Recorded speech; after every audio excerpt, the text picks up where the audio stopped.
Watch this.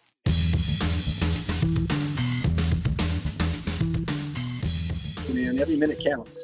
A few minutes can mean the difference between life and death. Although, you don't have to be a first responder to respond first. In fact, would you believe there's an app for that? Two of the most powerful seats in the U.S. Senate are currently filled by Idahoans. We're going to show you how Senators Crapo and Risch are shaping policy that doesn't just impact Idaho, but the entire U.S. More than 25 years ago, a Boise man crashed a pro bowling event just for fun, and he ended up on the news. So we're going to catch up with that man, whose hobby turned into a priceless collection of sports stories. There is a phrase in the world of emergency response: time is tissue, and it basically means the longer a medical issue goes unaddressed, the more harm it can cause and lowers the odds of a full recovery. For example, the longer the heart goes without help during cardiac arrest, the more damage is done to the muscle, or ultimately heart failure. Every minute without CPR cuts a person's chance of survival by 10%. While EMS and ambulance districts continue to work to pass levies to increase staff or resources and shorten those response times, there's one tool that's already out there quietly filling that gap. And chances are you're likely already holding it. As Hunter Funk explains, it's not just for first responders to use, but for one firefighter, it is a reminder that the duty doesn't end when the shift does. On duty? Sorry, we may be getting a call, but If you have to go, let me know. okay. We'll see if it rings, but we can keep going. Or off duty. You don't have to wear a uniform to try and save a life. But for Eric Loney, a Coeur d'Alene firefighter, it helps if you know where it's happening. It just says, hey, someone needs help. And if you're busy and you don't feel like it, you don't have to go. But if you aren't and you're CPR trained, you can go. It started about a year ago when a notification popped up on his phone alerting him to a cardiac arrest just down the street from his house. It came from an app called Pulsepoint. I had it for like a year and never used it before. It doesn't send you messages. It doesn't do anything like that. And then all of a sudden CPR needed, and it said a block away. And so I ran there and did some chest compressions on that guy, and the fire department showed up immediately, and he survived. But that wouldn't be the last. Emergency.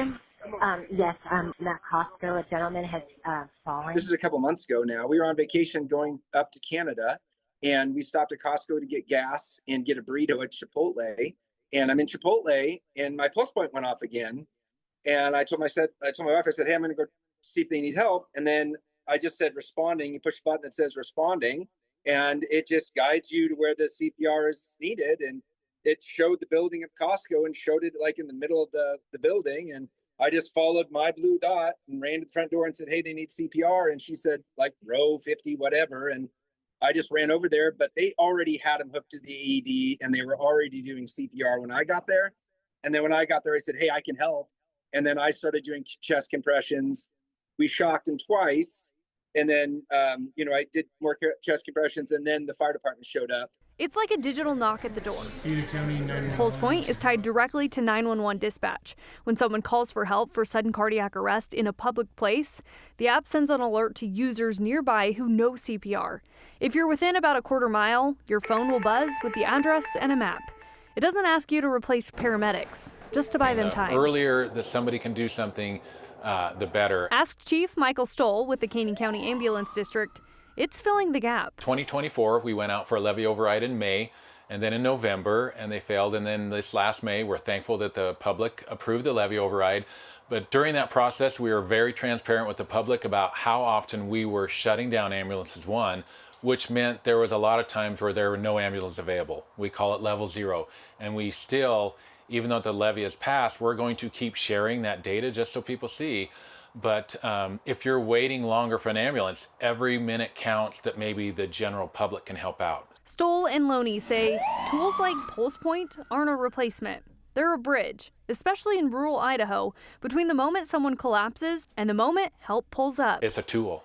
All these tools add up. Everybody, it's a team effort, whether it's police, fire, EMS, and the general public. We all have a part to play. And this is one tool that the public would have at their disposal to be able to use if they choose to. Though Pulsepoint is not available in all areas, it's up to the local public safety agencies to adopt the service. It's something Stoll and Loney say both communities and the people who live in them should sign up for, because it's about buying time and giving someone a better chance at surviving the worst day of their life. I've been in proximity to cardiac arrests, not at work, is pretty rare. But I feel grateful that I was able to go and help those people, and out of just the grace of God, both of them survived. They were both in rhythms that were shockable by the AED, and we got them back. And so, yeah, I feel pretty good about it, and I would recommend other people to use it too. Chief Stoll says now that Canyon County voters have approved a levy override, the district will be able to hire more people and open more stations, which should bring those level 0 numbers down. But until then, tools like Pulsepoint help close that gap. And Brian, after looking, there's a lot more communities in Idaho that aren't a part of this that I was actually surprised. Rural counties, though, I think could really utilize the service just because you can have bystanders just to step in and help. Yeah, and working in news, we downloaded this app a while ago just to kind of keep tabs on what's going on, fires, accidents, that kind of stuff. But you have to be specific about hitting that tab, though, to say you want to know about the CPR needed nearby. Yeah, then you'll get the aggressive alert. Yep, all right. Thanks, Hunter. Since 2009, Idaho has sent the same pair to D.C. to represent Idaho in the United States Senate. Senators Mike Crapo and Jim Risch both have earned major influence within the current Republican majority in Washington. In fact, Idaho senators are leading high-profile committees in a way that's rarely seen in the history of the country. It's certainly a unique situation and the focus of Joe Paris's continuing coverage of his visit to D.C. The United States Senate revolves major work around 20 permanent committees tasked with creating legislation on all aspects of American life. I literally get to change topics every 15 minutes. And I deal with everything from international issues to state issues to national issues, everything from tax to healthcare to trade. And it's exciting. It's exciting to be a part of the policy making on such incredibly important issues. Senator Mike Crapo has represented the state of Idaho in Congress since 1993, transitioning from the House to the Senate in 1999. Since then, Crapo has rose to leader of one of the most crucial spots in Congress, ranking member of the Senate Finance Committee. His days are packed, tracked on a simple sheet of paper. I carry a schedule card in my pocket, and just keep going. Just keep going. This is the card. This one's a real short one, but it's not. That's a short one? Yeah. A key role for Crapo is also leading confirmation hearings for major roles in the federal administration, like Dr. Alex Adams, working to transition from director of Idaho's Department of Health and Welfare to lead the federal administration of children and families under HHS. Well, I'm always proud to have somebody from the Idaho world here lending their service to the federal government, because I say this all the time, but it's true. We have common sense in Idaho. It's just in the air. And our leaders who come here bring that common sense with them. And Alex showed that in his hearing. Crapo will tell you he isn't alone in Idaho's influence. There are 4 committees that are considered to be the most powerful committees in the Senate. That's the Appropriations Committee, the Armed Services Committee, the Foreign Relations Committee, and the Finance Committee. I personally think that the Finance Committee and the Foreign Relations Committee are the 2 most powerful committees in the Senate. And we got an Idahoan in chair who's chairing those 2 committees.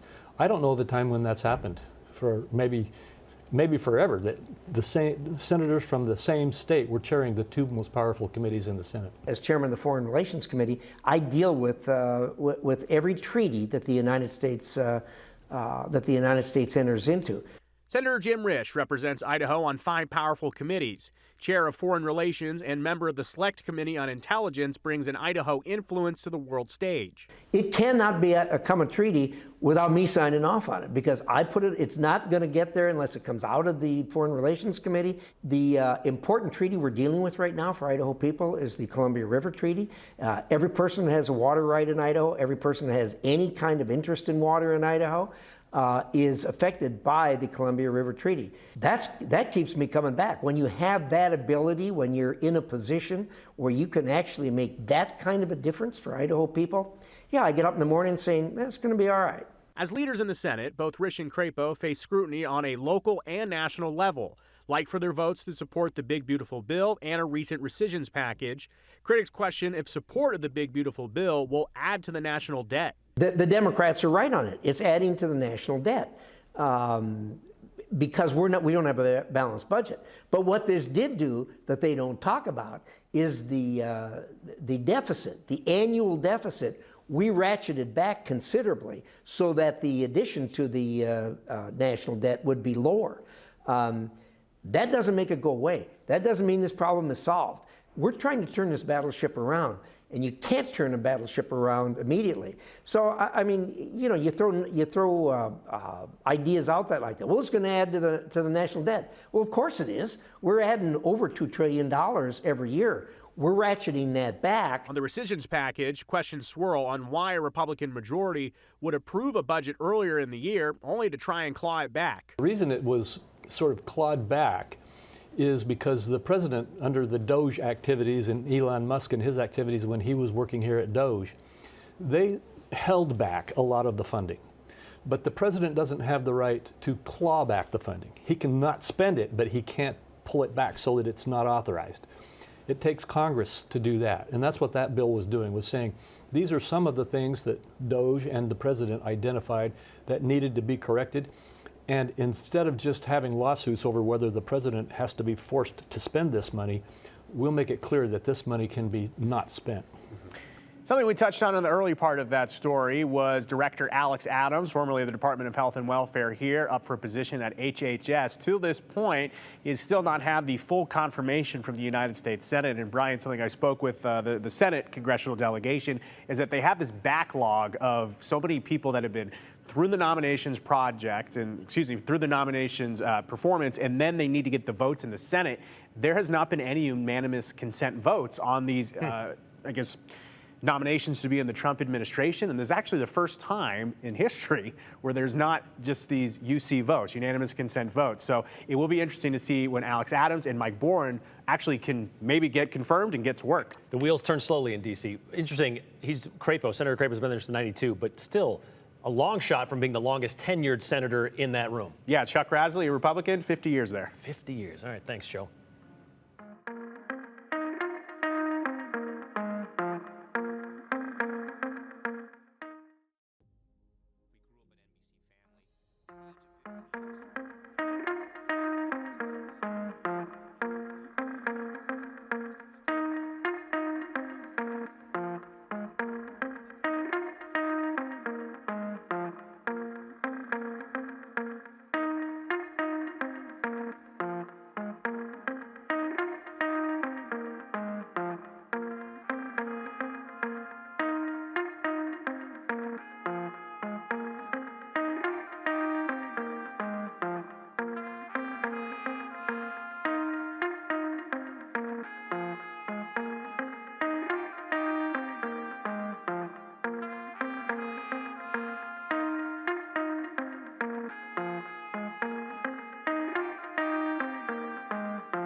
Despite not having any major sports affiliations, like the MLB, NBA, NHL, NFL, the Treasure Valley is home to plenty of sports fans. Boise State football, they regularly are in the national spotlight and sell out Albertson Stadium.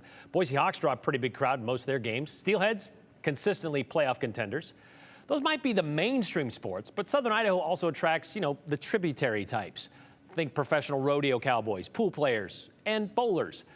Even those attract dedicated fans. But there may not be a more dedicated fan than the one John Miller met back in 1997. At any major bowling event, you'll find the pros and the fans. The pros knocking them down. The fans, serious and not so serious, eating it up. How are the fans here in Boise? They've been great. Guys like Pete Couture heading for a perfect 300 game. Guys like Kevin Warnock heading for the front door, hoping to cross lanes, so to speak, with the likes of pro Phil Barnes. Have you noticed any crazy bowling fans here in particular? I imagine you don't pay too much attention to what goes on. I might go to bowling, but I'm sure there is some back there. Yep, and he's heading straight for veteran Glenn Allison. Mr. Allison, I was hoping I could get you to autograph my Glenn Allison bowling card. And I also have my bowling pin I was hoping to get you to sign. You see, the pros have their game plans. Kevin Warnock has his. Well, my game plan was just to try and lay my hands on a bowling pin because it'll look the coolest in my den. So you got to call up the bowling alley and try to acquire a fresh bowling pin. Yeah, I called a couple of 2 or 3, and most of them thought I was on some sort of a hallucinogen because I guess it's not a request they get every day. I'd like to buy a bowling pin. So if it's a professional event and it's in Boise, you're going to be there. If it's got name athletes there, and it doesn't take much to be a name athlete with me. If you were on TV anytime from 1975 to the present. You're there with bowling pins and baseball cards. I'm there with Sharpie, blue, black, or red. As weird as it seems, it all about works out in the end. Pete Couture almost gets his 300 game. Kevin Warnock almost gets all his autographs. It's okay.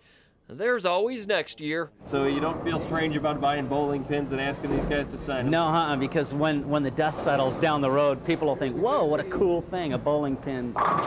John Miller, Idaho's News Channel 7. People will think that. Yeah, it is true. Bowling pins are kind of cool. I did not know that they were bowling cards, though.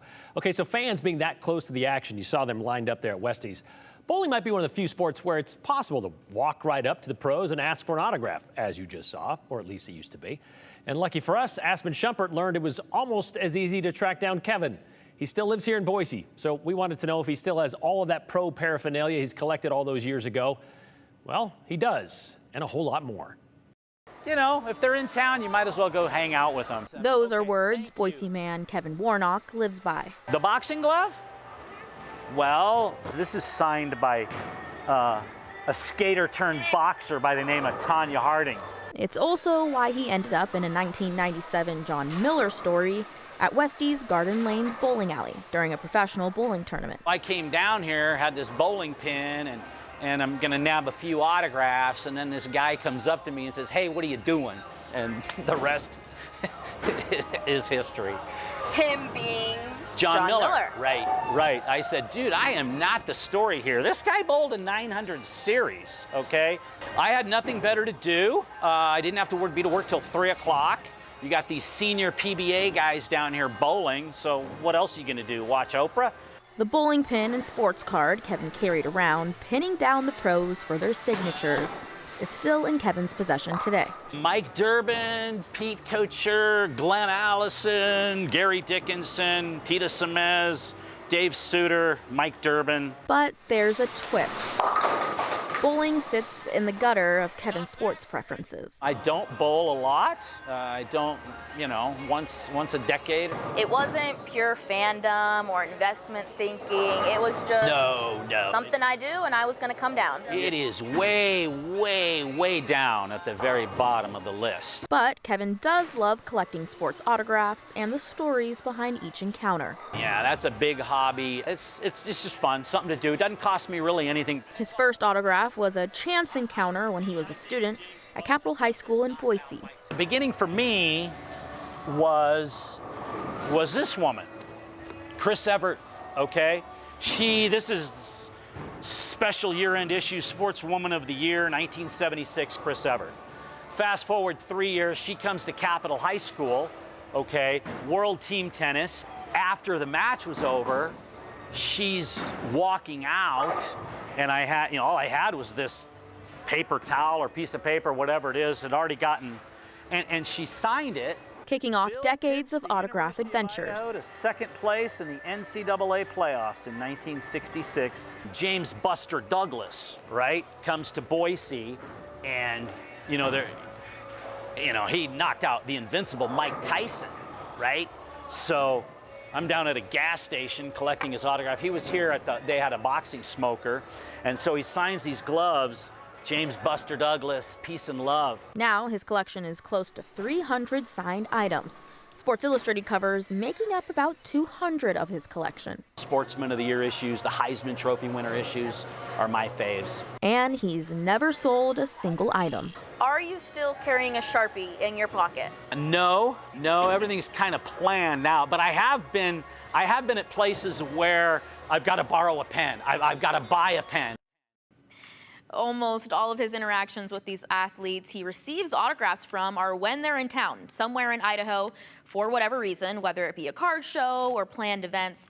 And he's still fulfilling this hobby now with his son. They are both getting ready for the Idaho Falls Chuckers to be in town to play the Boise Hawks. He says the Chuckers is managed by Troy Percival, who was on the mound when the Angels won the 2002 World Series over the Giants. Kevin has a cover from the LA Times from that day that he's going to ask Percival to sign. And has connection to Boise as well. Troy Percival does. And so that's kind of a good thing. But like chasing down Buster Douglas at a gas station, like other than card shows, he just randomly finds these people? Sometimes, yeah, mostly planned events, card shows. Now, sometimes it might be the random encounter. One of those was at Disneyland. He has so many stories, but yes. If you've been on TV since 1975, Kevin probably knows who you are. That's what he's trying to say. All right. Thanks, Aspen.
Well, we are enjoying a beautiful August afternoon. Blue skies, 91 degrees, light northwest winds. Perfect evening to enjoy our last 9 p.m. sunset. Tomorrow, those sunsets are in the 8 o'clock hour, 8:59 tomorrow evening. Sunny in Boise now, but if we could flip that camera around and look off to the west, we have some clouds moving in and some rain showers trying to develop over eastern Oregon and the west central mountains. That's a cold front that will be on the move tonight into the early morning hours tomorrow. That will bring in breezy winds tomorrow. tomorrow, tumbling temperatures and in places like McCall, potentially a few showers early in the day and maybe a stray thunderstorm in the afternoon. Temperatures struggling to get out of the 60s tomorrow in McCall. For the Boise area, breezy winds, the bigger headline for us, and those dropping temperatures. We'll land in mostly the mid-80s for the Treasure Valley. Clouds will come and go tomorrow. Those winds could gust up to 30 or 35 miles per hour, so maybe just plan the hairstyle accordingly tomorrow. Still comfortable, though, across the region for your Thursday afternoon, mid to upper 80s in the Treasure Valley, low 80s with sunshine in the Magic Valley tomorrow. Friday, our coolest day behind the cold front tomorrow morning, down to 81 to wrap up the work week, but summer sizzle returns quickly back into the 90s starting on Sunday.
Out the Risch and Crapo only seem to have a problem when the Democrats are in charge and the budget is out of control. But when the Republicans do it, it's okay, he says. Very hypocritical. Meanwhile, JoJo says, no, Jim, you can't turn a battleship around immediately. You've been there 30 years, though. Blaming the battleship is just bad seamanship, and maybe we need some new crew, he says. When are the leaders of Idaho going to have a town hall meeting? That's what Larry wants to know. Well, we looked it up a little bit. It's been 13 years since Simpson had one. Fulcher had one just on July 15th. And Risch was 2020, Crapo 2022. But those Crapo and Fulcher, those are both town halls. And it was very short, only a few questions. So we'll see. Nobody has any scheduled yet. Continue with us and watch free now on the KTVB Plus app everywhere you stream.